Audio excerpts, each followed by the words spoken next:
क्यों मुझे वेतन नहीं बढ़ा रहे हो?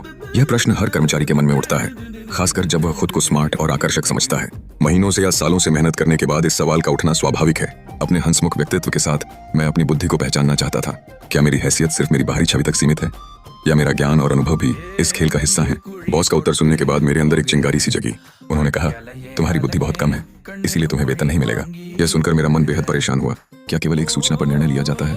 कभी कभी स्मार्ट बनना भी बुद्धि का हिस्सा होता है। सवाल यह था कि अगर मैं अपनी बुद्धि को साबित कर दूं, तो क्या मुझे अपने वेतन की बढ़ोतरी मिलेगी? तब मैंने एक खेल खेलने का निश्चय किया।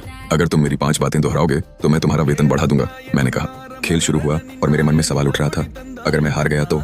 फिर मैंने एक और सवाल किया, गाय के कितने पैर होते हैं? यह एक साधारण प्रश्न था, लेकिन इसके पीछे एक गहरा अर्थ छिपा था। स्थिति सजीव हो गई जब मैंने पूछा, गाय के कितने पैर होते हैं? मैंने इसे कई बार पूछा, क्योंकि यह सिर्फ एक सवाल नहीं बल्कि एक चुनौती थी। बॉस का जवाब सुने बिना मैं सोचने लगा, कहीं मैं गलत तो नहीं हूँ। फिर हमने एक दूसरे से असहमत होकर खेल को और दिलचस्प बना दिया। यह भी एक वाक्य है, मैंने